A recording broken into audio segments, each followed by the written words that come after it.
Hello and welcome to another edition of What's Next. Joey McGuire, I'm Robert Giovanetti, and Coach, we have some news that first CFP rankings of the year come out. Red Raiders sitting at number 8. Yeah. Did you have thoughts going into it? What do you think? Well, I was fired up. You know, I actually sit in Quentin Jordan's office and watched it. He and I did, and you know, I mean, as long as you're in the conversation, it's awesome. Like, you know, we're right where we want to be as far as being, you know, if it came out today and the season ended, we'd be in the playoffs. And the great thing is we control everything in front of us. And so we just got to take care of business. But it's great. I mean, I think it's great for the brand. I think it's great that people are talking about Texas Tech football. It only helps us in recruiting. And I would really enjoy playing a home game, you know, in the playoffs. I'm not sure from what we've seen this week before this BYU game and game day. Yeah. I think this town might, I'm not sure if they can handle a CFP game. I'd love to see it. No doubt. I'd love to see if we could do it. The thing I loved about it is you guys 1-0 every week, right? We look at 1-0. If you take care of business and you just keep 1-0, who knows where you end up at the last one. Yeah, and that's the key. I mean, this is a huge game. Like you said, college game day, and the fans are so fired up, student body's so fired up. You know, it's great. If you would have said in August, if you're playing games in November that mean you win and you're in, right, then would you take that? And I'm taking it every time. Heck yeah. Did you ever think you'd see a time where we don't have one, not two, but 3 sets of campers all over this campus? It's pretty cool. Yeah. You know, I've read some of the different post comments as far as like some people remembering back to whenever they were students in 08 and camping out. And, you know, last night I came out of the office and, you know, I'm talking to some of the students and they're like, yeah, my dad got to do this at this, or my, you know, uncle told me, man, how, I mean, just stuff like that is really cool because that's part of it too, you know, the experience and the memories that you get to make, you know, and I love it, man. I'm all about the experience in high school and college, and I think it grows you into who you are as an adult. And whenever you got memories like this, it's really cool. Yeah, and they've been great. We've had to move them a little bit. We've had to readjust them, and you know, the stadium obviously is much more advanced now than it was in 08. There was no east side at that time, so you could do a lot of, and there's really no north side to speak of. So it's a lot different now, but students have been great. Yeah, they have. You know, it's pretty cool. Now I'm gonna have to adjust maybe tonight, but I walked out of the office last night at 9:15, and my truck is like literally, let's say 30 to 40 yards away from the front door.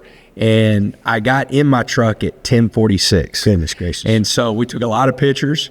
I signed a lot of different things. Yeah, I've seen some pictures of some things you've signed. And, you know, it was cool.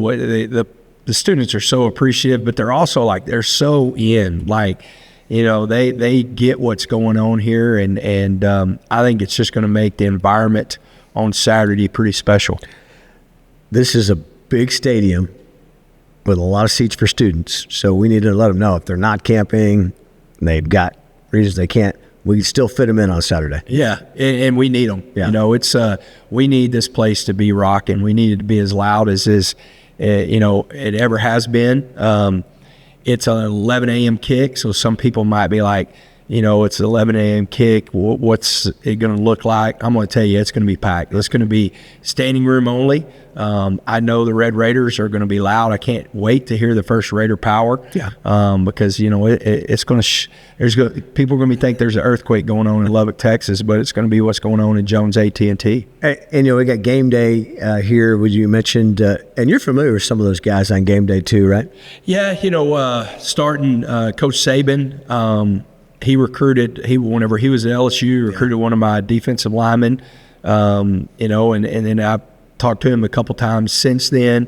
Kirk Herbstreit, I played in his Herbstreit Classic in 2008, you know, so I got to know him. And, you know, I've talked to Desmond Howard, you know, just because of this year. I've talked to him a couple times this year. And so, you know, I'm excited for them to be here. And I've never met Pat. I did, you know, in 2019, we were at College Game Day at Waco, Baylor versus OU. So I saw Pat do a belly flop off of a boat into the bracket. He's got some crazy ideas. Yeah, but I've never officially met him, so I'm excited to meet him. He's doing his show in this building here in the South End Zone on Friday. So there's going to be so much going on.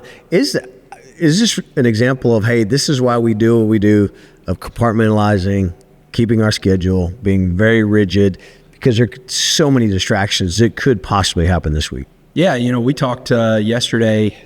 Tuesdays are the day that they get introduced to the team we're playing. I mean, even though they've watched film and everything, but just a lot of different things that is my part.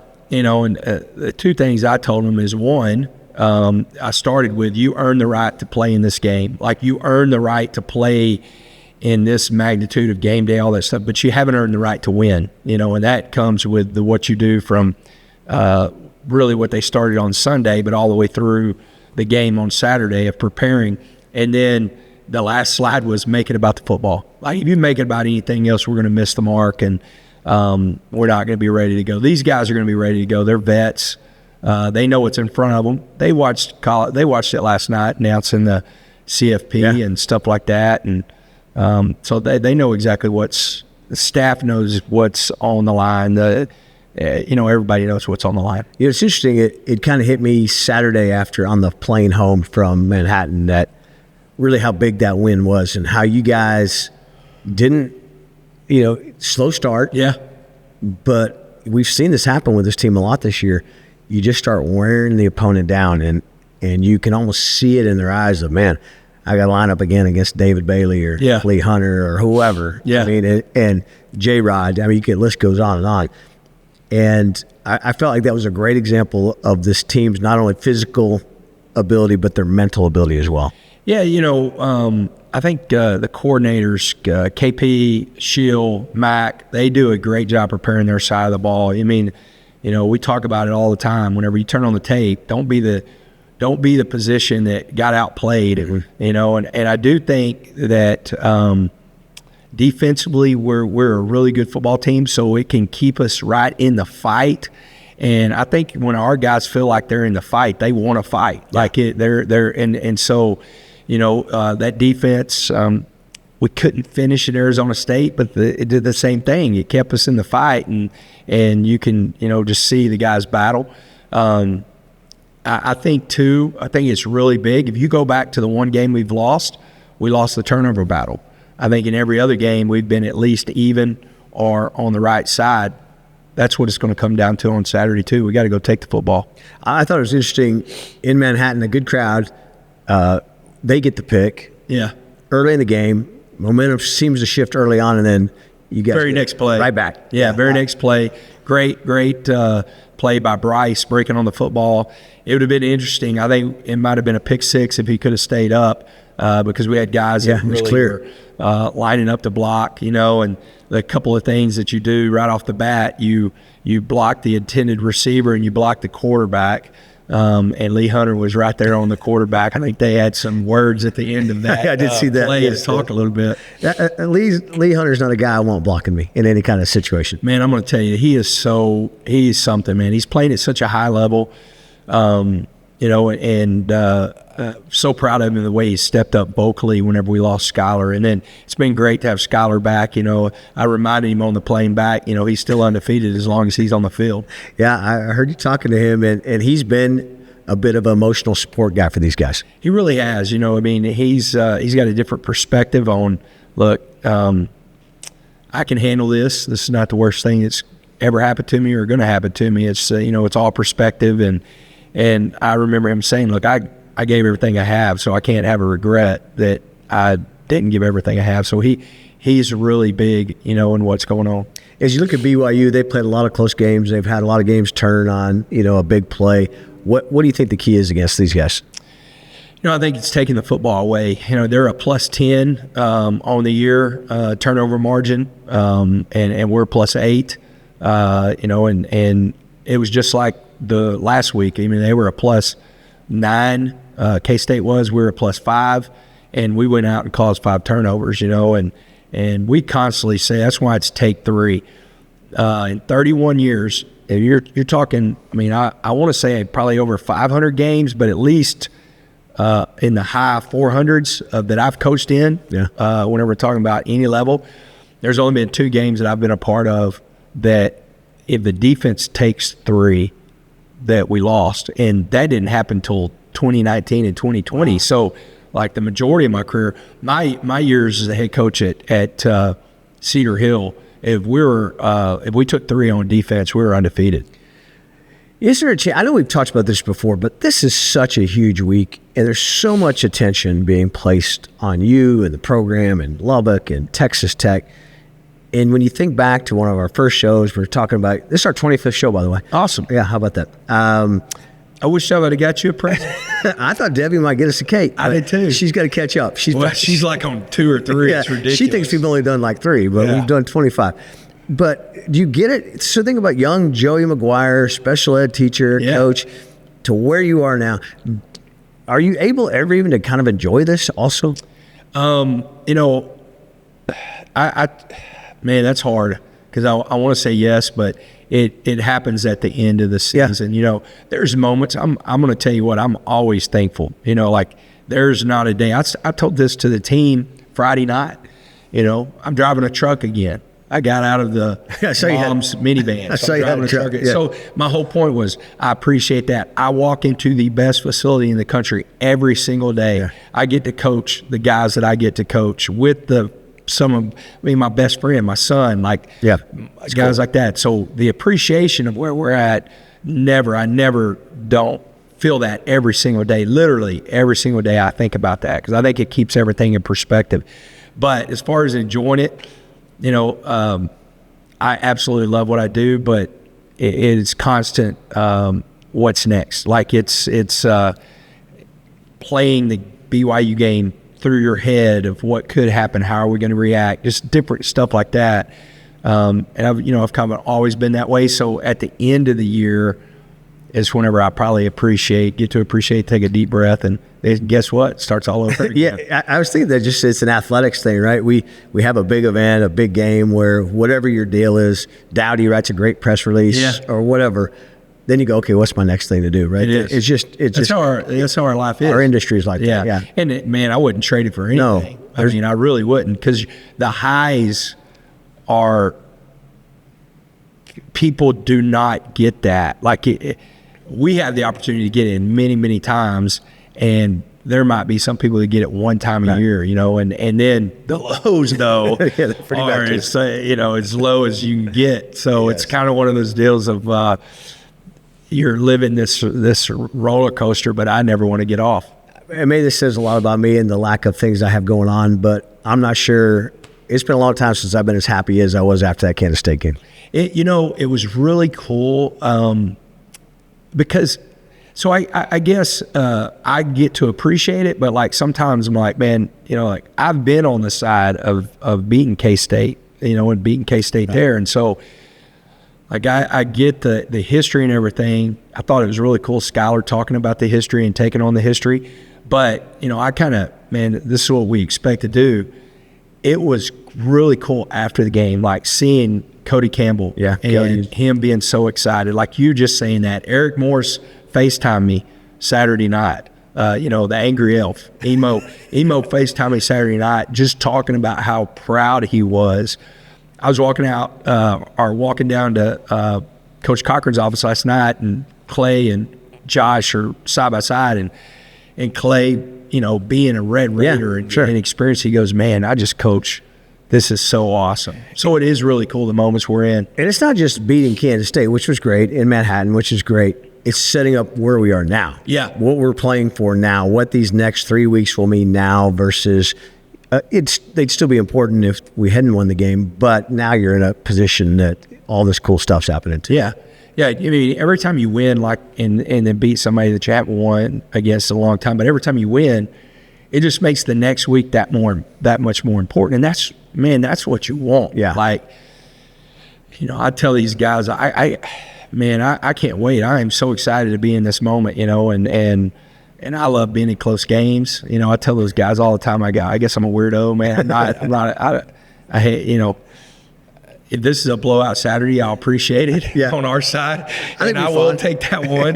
But just in the moment, I like being in the fight. It'd be fun. I saw the list of people coming back Saturday. It's going to be a big list. Hopefully, Patrick Mahomes is in the house. Yeah. Hopefully, some others will be here as well. So there's plenty. Obviously, we're having the Hall of Fame on Friday. So we have 3 football players going in. Aaron Hunt, which I know very well. Yeah, with Baylor. Love Hunt, man. Yeah. So I'm so happy for him because I will tell you this: working with him, this means a lot to him. What's happening on Saturday? He's such a good guy. He is, and he was a stud. Oh man, when he was here. And then you got a local guy, Ryan Aycock, and then B.J. Simmons, who played most of his senior year on a torn ACL and still put up just amazing numbers. Yeah, those 3 guys I have got to become friends with. BJ I get to see a couple times a year when we're in Houston and everything, and so. But I'll text him or talk to him that way. Aycock's become a really good friend of mine, and he talked to the team this year, and then working with Hunt, and I'm excited because. I mean, really, you talk about like 3 dudes that put their mark on this university, this program. Pretty special. BJ's a huge fan still. Oh, that's my dude too. He's a great follow because he's really funny too. He's got some hot sports opinions. There is no doubt. I enjoy seeing what BJ is writing about on social media, and I'll see him at a tailgate in Houston. He'll be wearing like a red Hawaiian Texas Tech shirt or something like that. He's a Red Raider through and through. He is. He's fun to follow on social media. So it's going to be a great weekend. All of it culminating, and again, we know you're going to have these guys ready to play on Saturday. Yeah, it's huge, and against a great football team. And last night, the last thing I said to our team when we finished practice was, prepare yourself for a very physical game. And I told them, I said, I know the majority of you guys, very few of the guys played BYU 2 years ago, either because they were too young or like J-Rod and Barron, both didn't play in that game. They weren't able to health-wise. But I felt like their brand was more physical than our brand. And that hurts my heart because when I called out Lance, our strength coach, and I called out Mike Ramirez, and I called out like the coaches were here, just as far as like, hey, look, we've got a chip on our shoulder this week because, I don't like that. Like there's, winning and losing games, it's never fun, but, being out physical in a football game, yeah, you don't like that. I don't like that at all. No, you're a tough guy. No, there's a way, there's a way to play the game, and it's a physical football game. I mean, extremely. Like I always say, man, you got to make the opponent know that they're in a football game and they're going to get hit on every play. Last thing, I know the Heisman's kind of changed. It's more kind of a beauty contest but J-Rod deserves the Heisman. Man, I'm going to tell you right now, I'm glad you said that it's a beauty contest because there's not a lot of beautiful football. Let me say, there's beautiful football being played. There is not a lot of elite, like, man, this guy is a slam dunk. Right. Except our guys doing things that very few people have seen in college football. The amount of turnovers that this guy's creating at least deserves to be in the mentioned in every, because you're seeing guys that are doing things maybe at the quarterback position that has been done, like, and even at a higher level. What J-Rod's doing, you haven't seen a lot of, and I think he's playing as good as anybody in the country, but the amount of turnovers he's creating, he should be in the talk, and then he should be in the talk for any linebacker award, every All-American team, any award that's going on in college football. Jacob Rodriguez, and you turn around and David Bailey's right there. Yeah. He's leading the nation in sacks. He should be a part. He should be a part of every All-American team. We've got some guys that really, people have got to dig in and look at what they're doing. All right, so if you have a vote for J-Rod, and push the word too. J-Rod deserves to be in New York City. He does. And he deserves probably to get that trophy. No doubt. So looking forward to it. All right, Coach, all we can do now is play the game, so that's good luck on Saturday. We'll be ready. All right, for Joe McGuire and Robert Giovanetti, wreck 'em. Wreck 'em.